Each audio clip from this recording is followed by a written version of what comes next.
Cross country won a total of 5 ODAC championships, 1 regional championship, and had 2 NCAA qualified teams and the first All-American athlete from Bridgewater College. The track team at Bridgewater College has a total of 16 ODAC championships. Over the years, 23 athletes have received the title All-American, with both men and women's national champion. This year, for the first time in ODAC history, both men and women's track teams have had the chance to win the Triple Crown. The championship races were even held on this campus for the first time in ODAC history. This was the amount that showed up. The majority that did were parents, not students. From the outpouring of support, I guess you could say the sport goes a little unnoticed. There is a sign located at the rear of the track facility with the years of the titles on it. It has not been updated for a while, and it is also located above the bathroom of all places. Yeah, I think by far we've probably have more titles and more All-Americans than any sport or any sports here on campus. What makes track, I think, different than a lot of the other sports is both the individual and then team concept. You can compete as an individual, but you're also part of the team. We interviewed a number of students on their perception of track and field. These were our results. When I hear the term track and field, the first thing I think of is running, which is painful. It's a lot more than running. Running, yeah, just running. Well, anyone can just run. Running, jumping, and pain. Oh yeah, I don't run, I throw. Kind of cult-like. A lot of people around campus have no idea what we do as a team. Running. Lots and lots of running. There's so much more to running. Run like hell. After interviewing multiple athletes, we were able to understand the forms of workouts that they need to complete daily to stay in shape. There was a large diversity within each subgroup between the runners, jumpers, and throwers. On a daily basis, there's certain conditioning aspects to it. Track and field tends to, in a lot of ways, I feel, give you a well-rounded fitness experience in terms of the running conditioning that you work on. If you're a distance runner or even sprinters, to a certain degree, you have to have aerobic conditioning, then you have to get down and break down into anaerobic training and other things like that. So, you're working a lot of different physical systems. There's weight training, core training that goes into it. Most sports do weight training and things, but not as many sports run and tackle the aerobic and fitness side of things in the ways that we do with track and cross country. Oh, well, we can't really tell you much about our workouts because then we'd have to kill you. That's kind of a pretty big secret. But our non-workout days, we'll just do 8 to 10 miles. Just kind of enjoy the run and enjoy the spring weather and everything. Usually I'll get there and I'll do discus drilling first, and then I'll practice discus, and then a little while later I'll maybe do hammer or javelin drills and then throw hammer or javelin. I usually try to stick to like 2 events a day.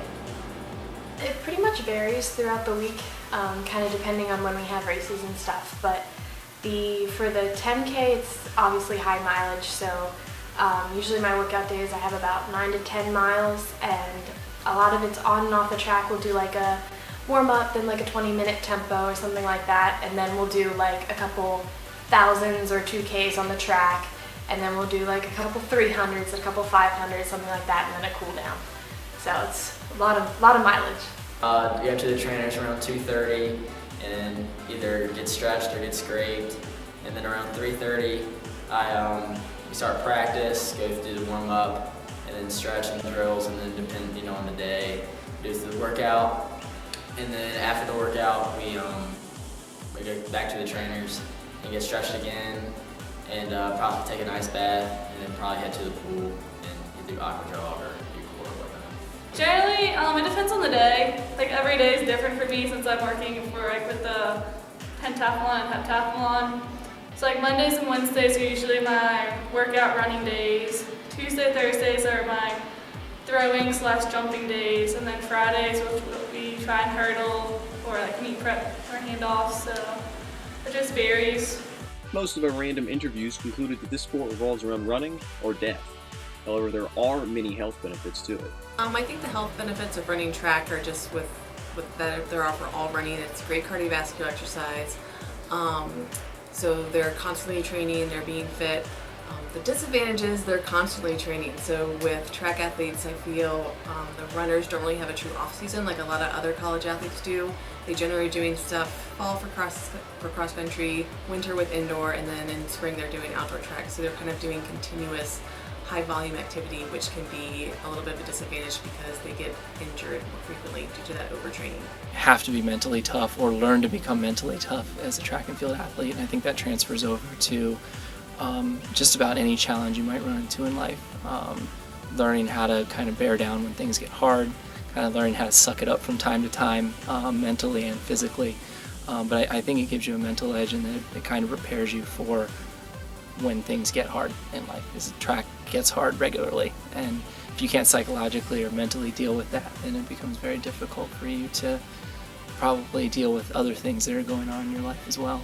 There's a ton of psychological benefits. I think with especially distance running, you have to be very committed to the sport. Not to say that other events aren't as committed, just this is the time. You have to be very focused, and you have to focus for long amount of periods of time.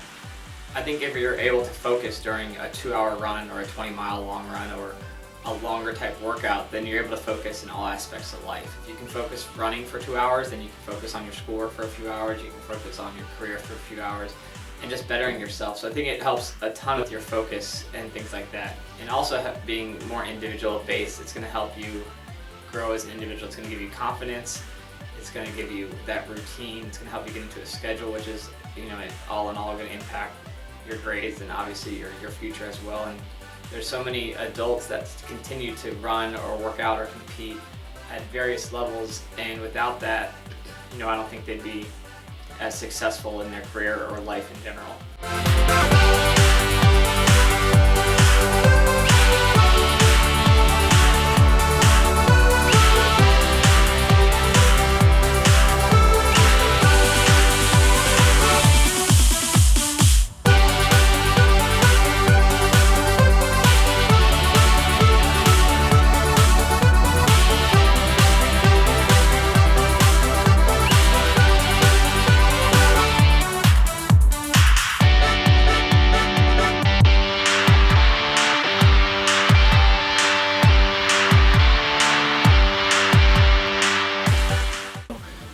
I think you can have that team aspect, and people can have that team bond, and you can still have that team success, and you can still learn how to work within the bounds of a team sport, but you can also excel on your own as well. So definitely more unique than traditional team sports.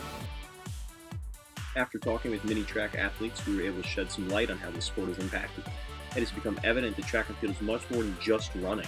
It is a family, a collaboration of unique talents put forth to reach one goal. It's really taught me responsibility and being accountable. I definitely think the best thing track could have done for me and has done for me is hard work. I've noticed from when I first started doing track to now, I've progressed so far, and I know that the better I worked, the more I worked hard, the farther I came. And that's carried over different parts of the things I do in life, I would not be the same person that I am right now if I didn't have this team. Like, they're not just my team, like, we're family.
Eagles.